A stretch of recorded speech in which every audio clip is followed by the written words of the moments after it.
Allô les élèves, donc maintenant on va travailler sur l'unité 5.6 sur l'arrondissement.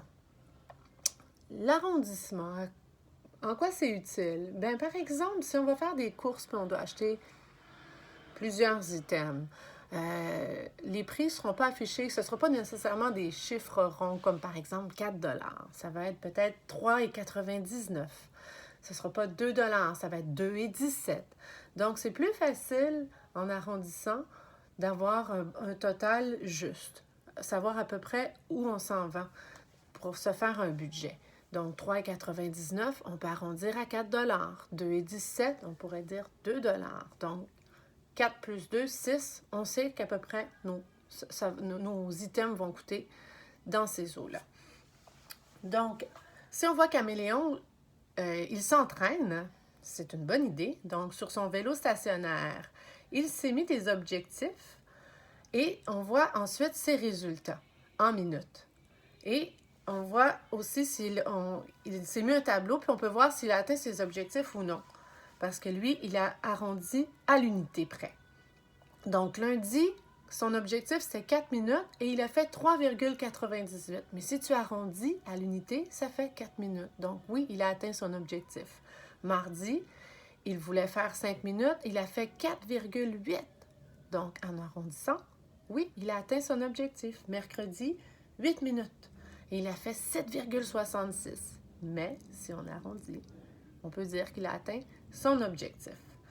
Arrondir un nombre consiste à le remplacer par une valeur rapprochée. Le symbole, qui ressemble à égal, mais comme des petites vagues, signifie est approximativement égal à. Pour arrondir un nombre à l'unité, à la dizaine ou à la centaine près, cherche l'unité, la dizaine ou la centaine la plus rapprochée du nombre. Si ce nombre se trouve exactement entre deux nombres, arrondis-le au nombre supérieur. On a des exemples et c'est toujours important de regarder les exemples avant de commencer l'activité. On veut arrondir 0,2, 0,5 et 1,6 à l'unité. OK? Donc, c'est important de repérer tes unités. Donc, moi, je te conseille de les souligner. Souligner ton chiffre à la position des unités, faire une petite flèche vers le nombre qui est immédiatement à droite. C'est lui qui va déterminer si tu arrondis au nombre avant ou après. Donc, 0,2, le chiffre à la position des unités, c'est 0. Et le chiffre à côté, c'est 2. Donc, en 5 et moins, ça va être le nombre avant. 5 et plus, ça va être le nombre qui est après. Donc, 0,2, il est plus près du 0 et non du 1. 0,5, 5 et plus, donc on va avec le nombre qui est après, il sera plus proche du 1 pour l'unité. Et 1,6, tu soulignes le chiffre 1, c'est ton nombre à la position des unités. Tu regardes le 6, donc c'est plus grand que 5 et plus, et donc c'est le chiffre 2. Et tu n'oublies pas de faire le petit signe, là, comme le égal en petite vague. C'est vraiment le signe pour montrer est approximativement égal à. Regarde le numéro 2. On veut arrondir 42, 46 et 55. Ce ne sont pas des nombres avec une décimale. Et là, cette fois-ci, c'est la dizaine. Donc, tu soulignes ton chiffre à la dizaine. Donc, 42, c'est 4. Et tu regardes le chiffre qui est à côté, 2. Donc, c'est 5 et moins. Donc, ça va être plus près du 40. Et cette fois-ci, comme on parle de dizaines, c'est des bons de 10. 40, 50, 60, 70, etc. 46, c'est entre 40 et 50. Si on regarde le chiffre à la dizaine, c'est 4. Celui à côté, c'est 6, donc plus grand. On va avec le nombre après qui est 50. 55. OK, donc chiffre à la dizaine, c'est 5. Celui à côté, c'est 5 aussi. Donc, on va avec le nombre qui est plus grand, 60. Numéro 3.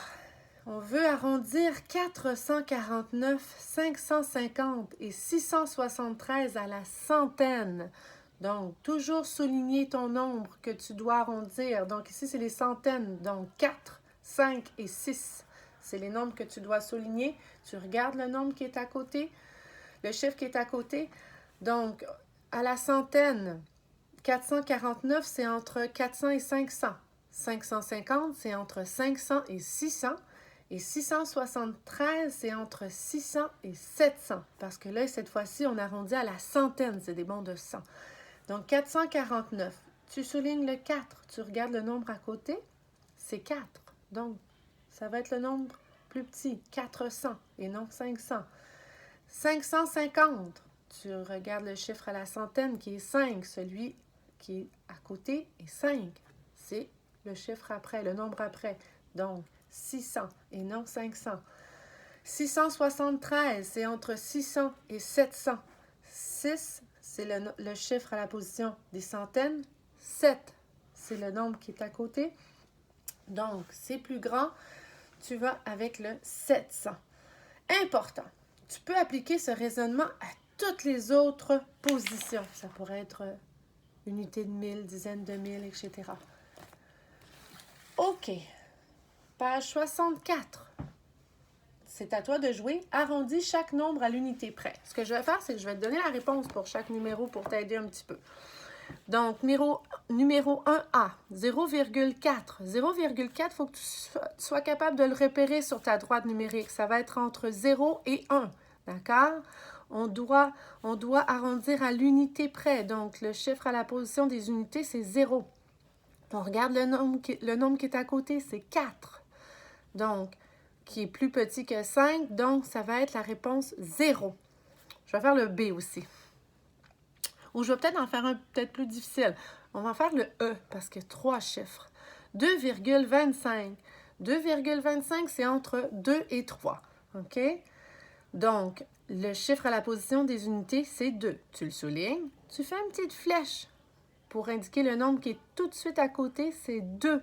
Donc, si tu arrondis à l'unité, ça va être la réponse 2. OK? Numéro 2. Arrondis chaque nombre à la dizaine près. Dizaine, cette fois-ci, c'est des bons de 10. Donc, on a 50, 60, 70, 80, 90, 100. À la dizaine, donc, je souligne le 6 dans 62, c'est ma dizaine. Je regarde le nombre qui est à côté, le chiffre à côté, c'est 2. Donc, c'est plus petit que 5. Donc, on met 60. Je vais aller voir 52,5. 52,5 à la dizaine, donc on souligne le 5. On fait une petite flèche vers le chiffre qui est à côté, qui est 2. Donc, 52,5, c'est entre 50 et 60. Donc, le chiffre 2, c'est plus petit. On va avec le 50. Oh, ici, arrondis chaque nombre à la centaine. Donc, 2892.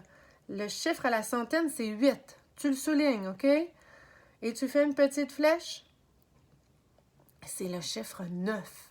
Donc, 2892, c'est entre 2800 et 2900. C'est plus près du 2900.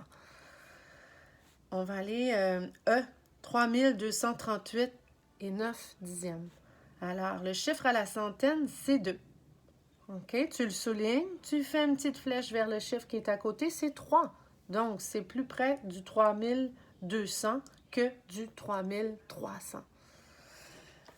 Page 65. Arrondis chaque nombre à l'unité de 1000 près. On a 15 000, 16 000, 17 000, 18 000, 19 000, 20 000. Ça semble un petit peu épeurant, mais restez attentifs. Arrondis chaque nombre à l'unité de 1000. On repère nos nombres à l'unité de 1000. Alors, on a nos unités, nos dizaines, nos centaines, nos unités de 1000. Donc, pour le premier, en A, c'est 9. Tu le soulignes, tu fais une petite flèche qui va vers le 4 sur le 4. Donc, 19 458, c'est entre 19 000 et 20 000. Mais comme c'est le chiffre 4, ben, c'est plus petit, ça va être 19 000. Si je vais en B, je vais faire le E encore. En E, parce qu'il y a une décimale. On a 18 138 et 8 dixièmes. Donc, on repère nos unités de 1000, c'est le 8. Donc, ça va être entre 18 000 et 19 000. On fait une flèche, c'est le chiffre 1. Donc, c'est plus petit. Donc, si on arrondit, ce sera 18 000.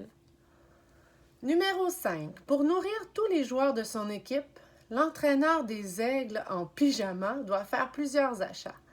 Arrondit chaque somme à la dizaine près et calcule approximativement le total de ses achats. Donc, tu as des barres de céréales à 127,89, une boîte de jus, des boîtes de jus à 42,56, fromage à 23,75, des carottes à 19,55 et des pommes à 8,35. Tu dois arrondir à la dizaine. Donc, comme je t'ai dit, utilise mon truc. Tu soulignes chaque fois, pour chaque nombre, le chiffre à la position des dizaines et tu fais une petite flèche vers le chiffre qui est à la droite, immédiatement placé à la droite.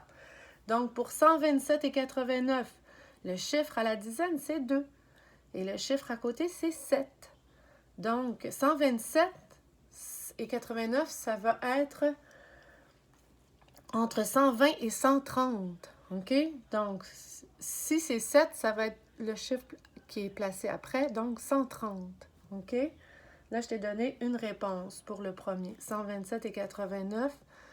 Si tu fais ton arrondissement, c'est égal à 130. OK? Tu fais la même chose, boîte de jus, puis les pommes, puis le fromage et les carottes. OK? Donc, tu dois arrondir chacun de tes nombres pour faire ton calcul, puis approximativement ton total. Page 66. Au centre sportif, Victoria a chronométré au centième près le temps de course de chacune des équipes qui s'entraînaient. Arrondi à l'unité près le temps de course de chaque équipe. Alors, on est à la centième, au centième près. Centième, les élèves. Souvenez-vous, c'est après la décimale. On a les dixièmes et les centièmes. Donc, c'est le dernier nombre à droite. Arrondi, et là, ils disent arrondi à l'unité. Donc, on va voir les unités. 328 et 29 centièmes. On souligne le 8. OK? Il faut toujours dans ta tête que tu saches. Là, on parle d'unité. Donc, 328 ou 329. On arrondit, on ne sait pas c'est lequel entre les deux. 328, on souligne le 8, on fait la petite flèche vers le 2, donc c'est plus petit. Donc, si on arrondit, ce sera 328. 349 et 37 centièmes. On souligne le chiffre 9. On fait la flèche vers le 3. C'est plus petit. 349, ça se retrouve entre 349 et 350. Si c'est plus petit, ce sera 349. Et tu fais ça pour les 5 nombres. Numéro 7. Victoria a compilé le nombre de visiteurs sur le site des compétitions. Voici ce qu'elle a obtenu. Alors, tu as jour 1, jour 2, jour 3, jour 4 et jour 5. Et pour chacun des jours, le nombre de visiteurs.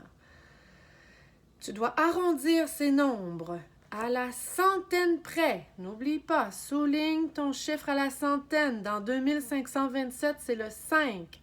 OK? 2527, ça se retrouve entre 2500 et 2600. Si on fait une flèche vers le 2, c'est le nombre qui sera plus petit, donc 2500. D'accord?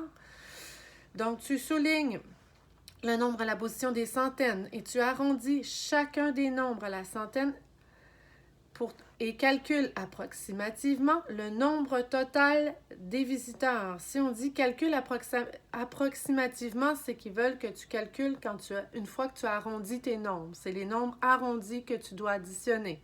OK? Donc, le premier, je t'ai donné la réponse, c'est 2500. Donc, tu vas faire la même chose pour 1087.